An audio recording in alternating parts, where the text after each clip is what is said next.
চলে আসছি বংশাই নদীর পাশে ঐতিহ্যবাহী হাটে। হ্যালো ভিউয়ার্স, আসসালামু আলাইকুম। আশা করি সকলে ভালো আছেন। আজকে বুধবার, সাপ্তাহিক হাটের দিন।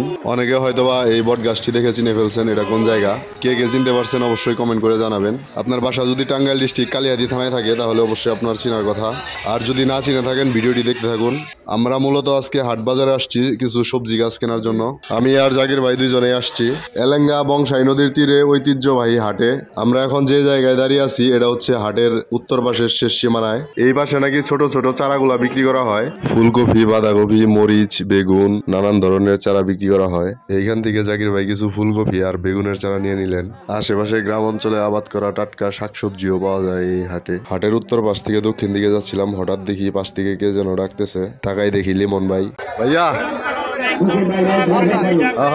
পুষ্টিকর খাবার।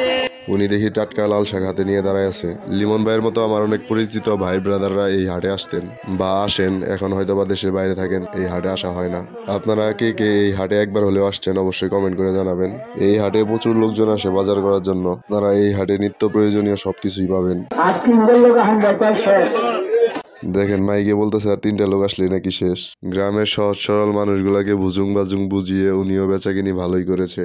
আসলে হাট বাজারে মাইকিং করে যে ওষুধগুলা বিক্রি করা হয় এগুলা কি আসলে কোনো কাজ হয়? আমার ধারণা নেই, আপনাদের জানা থাকলে কমেন্ট করে জানাবেন। আপনারা কেউ উপকার পাইছেন কিনা? ওনাদের আশেপাশে মোটামুটি সব হাটেই পাওয়া যায়। কিছু মানুষের উপকার হইলেও হইতে পারে, কিন্তু আমি শিওর বলতে পারছি না। আমাদের বাজার করা মোটামুটি শেষ, এখন আমরা চলে যাব। তবে এই হাটটি কত সালে অবস্থিত হয়েছে এটা আমার জানার খুব ইচ্ছা ছিল। অনেকের কাছে জিজ্ঞাসা করছি কিন্তু কেউ বলতে পারে নাই। সবাই শুধু বলছে তাদের বাপদাদারাও নাকি এই হাটে বাজার করতেন।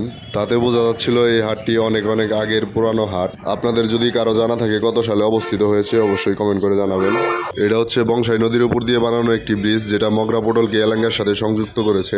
আর নদীর এই পারে কোরবানির সময় গরুর বিশাল হাট হয়। আপনারা আমার এই ভিডিওটি কে কোন জায়গা থেকে দেখতেছেন অবশ্যই কমেন্ট করে জানাবেন। ভিডিওটি ভালো লাগলে লাইক, কমেন্ট, শেয়ার করে পাশে থাকবেন। সকলেই ভালো থাকবেন। আসসালামু আলাইকুম।